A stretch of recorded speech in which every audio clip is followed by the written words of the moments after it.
नमस्कार, हिमाचल न्यूज में आपका बहुत बहुत स्वागत है। चलिए शुरू करते हैं आज की 10 फटाफट बड़ी खबरों से। कंगना रनौत ने विक्रमादित्य के बयान पर किया पलटवार। लोकसभा चुनाव से ठीक पहले पक्ष और विपक्ष के नेताओं के बीच जुबानी हमले तेज हो गए हैं। गौमांस सेवन को लेकर लोक निर्माण मंत्री विक्रमादित्य सिंह के बयान पर मंडी लोकसभा सीट से भाजपा प्रत्याशी अभिनेत्री कंगना रनौत ने पलटवार किया है। उन्होंने इस संबंध में अपने सोशल मीडिया अकाउंट एक्स पर एक पोस्ट की है। पोस्ट में कंगना ने लिखा, मैं गौमांस या किसी अन्य प्रकार के लाल मांस का सेवन नहीं करती। यह शर्मनाक है कि मेरे बारे में इस तरह के आधारहीन अफवाहें फैलाई जा रही हैं। हिमाचल की राजनीति में बीफ की एंट्री, कांग्रेस ने घेरा तो भड़की कंगना रनौत। लोकसभा चुनाव से ठीक पहले हिमाचल में बीफ पर राजनीति हो रही है। विपक्ष के नेता मंडी लोकसभा सीट पर बीजेपी की प्रत्याशी कंगना रनौत को इस मुद्दे पर घेर रहे हैं। हिमाचल के लोक निर्माण मंत्री विक्रमादित्य सिंह ने अपने सोशल मीडिया अकाउंट पर कंगना का नाम लिए बिना रखा। हिमाचल प्रदेश देवी देवताओं का पवित्र स्थान है, यह देवभूमि है। यह गौमांस सेवन करने वाले चुनाव लड़े, यह हमारी संस्कृति के लिए चिंता का विषय है। इसका राजनीति से कोई सरोकार नहीं है। हर मतदान केंद्र में युवा आइकन तैनात। लोकसभा चुनाव 2024 के तहत 100% मतदान के लक्ष्य को हासिल करने के लिए निर्वाचन विभाग ग्राउंड जीरो पर काम कर रहा है। लोकतंत्र के इस महापर्व में देश के कर्णधारों की ज्यादा से ज्यादा भागीदारी सुनिश्चित करने के लिए पंचायत और गांव स्तर पर काम किया जा रहा है। खास बात यह है कि इस बार प्रत्येक मतदान केंद्र पर एक गैर राजनीतिक युवा बतौर आइकन नियुक्त किया जाएगा। बेईमानी और जोड़ तोड़ को मिलेगा करारा जवाब। मुख्यमंत्री सुखविंदर सिंह सुक्खू ने कहा, भाजपा ने बेईमानी और जोड़ तोड़ का नया रिवाज चलाने की कोशिश की है और इसका हिमाचल के लोग करारा जवाब चुनाव में देंगे। उन्होंने कहा कि कांग्रेस का एक कार्यकर्ता भाजपा की धनबल की राजनीति को हराने के लिए एकजुट हो गया है। हिमाचल में ईमानदारी और जनसेवा की परंपरा है, इसे भाजपा ने बेईमानी और जोड़ तोड़ से जोड़ने की कोशिश की है। हिमाचल तकनीकी शिक्षा बोर्ड औद्योगिक बहुतकनीकी संस्थानों में लीड पैड के निःशुल्क आवेदन करने की मिलेगी सुविधा।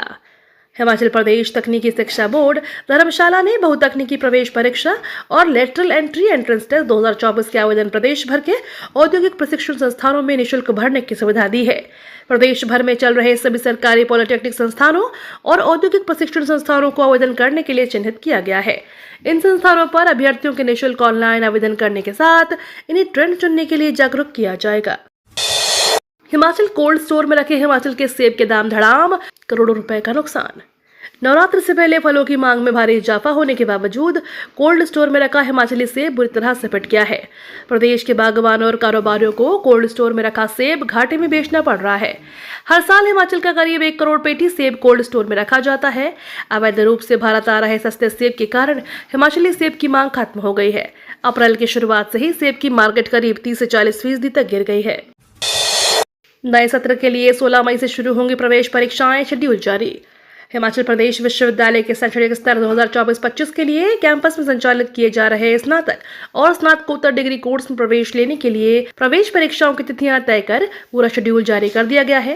विश्वविद्यालय में 16 मई से नए सत्र के लिए प्रवेश परीक्षा का दौर शुरू होगा, जो 6 जून को होने वाली बीएड की प्रवेश परीक्षा तक जारी रहेगा। विश्वविद्यालय के अधिष्ठाता अध्ययन प्रोफेसर बीके शिवराम ने शेड्यूल जारी किया है।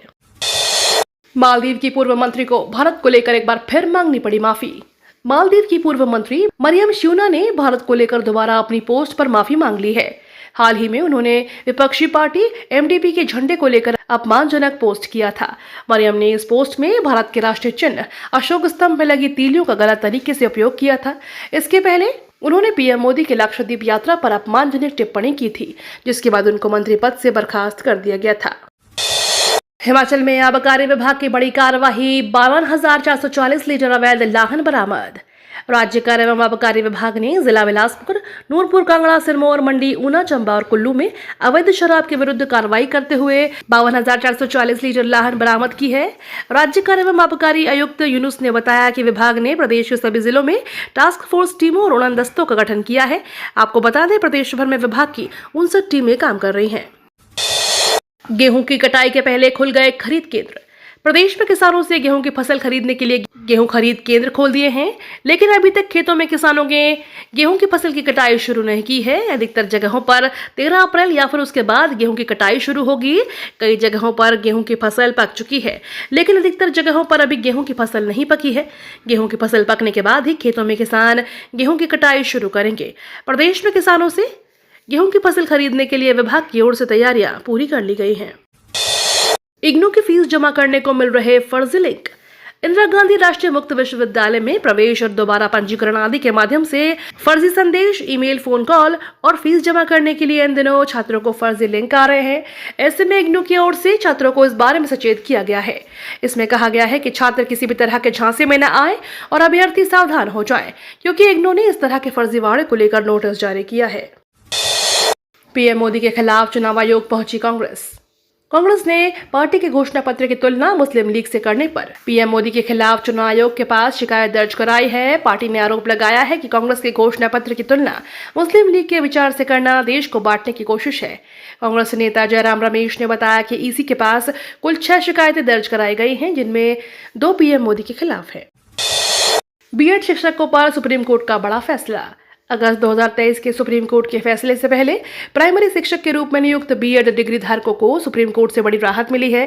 कोर्ट ने कहा कि उनकी नियुक्ति पर कोई असर नहीं होगा, यानी वह नौकरी करते रहेंगे। साथ ही सुप्रीम कोर्ट ने यह भी कहा कि अगर किसी की नियुक्ति अनंतिम थी और इस शर्त पर हुई थी कि उसकी नियुक्ति सुप्रीम कोर्ट के फैसले पर निर्भर करेगी, उसकी नियुक्ति अवैध होगी। व्हाट्सएप का नया फीचर अब देखना ही पड़ेगा स्टेटस। व्हाट्सएप ने स्टेटस को लेकर नया फीचर रोल आउट किया है। इसकी मदद से स्टेटस में किसी को टैग मेंशन कर सकेंगे। इसके बाद जैसे ही व्हाट्सएप स्टेटस को पोस्ट करेंगे तो उस यूजर के पास नोटिफिकेशन चला जाएगा। जिन यूजर्स को मेंशन किया जाएगा उन्हें स्टेटस देखना ही पड़ेगा। वेब बीटा इन्फो की तरफ से स्क्रीनशॉट्स भी तैयार कर इसकी जानकारी दी गई है। फिलहाल यह बीटा वर्जन में है। स्टेबल वर्जन में कब आएगा इसकी जानकारी नहीं है। ऊना समेत 8 क्षेत्रों में तापमान 30 डिग्री पार। इस दिन से बदलेगा मौसम। हिमाचल प्रदेश की राजधानी शिमला सहित प्रदेश के सभी क्षेत्रों में मौसम साफ रहा। ऊना सहित 8 क्षेत्रों में तापमान 30 डिग्री पार रहा। आज को भी पूरे प्रदेश में धूप खिली रहने की संभावना है। 10 और 11 अप्रैल को प्रदेश के मध्य और उच्च पर्वतीय 8 जिलों किन्नौर, लाहौल स्पीति, शिमला, सोलन, सिरमौर, मंडी, कुल्लू और चंबा में बारिश और बर्फबारी के आसार है। ये तो थी आज की 10 बड़ी खबरें। डेली खबरों से अपडेट रहने के लिए चैनल को सब्सक्राइब करना बिल्कुल ना भूलें।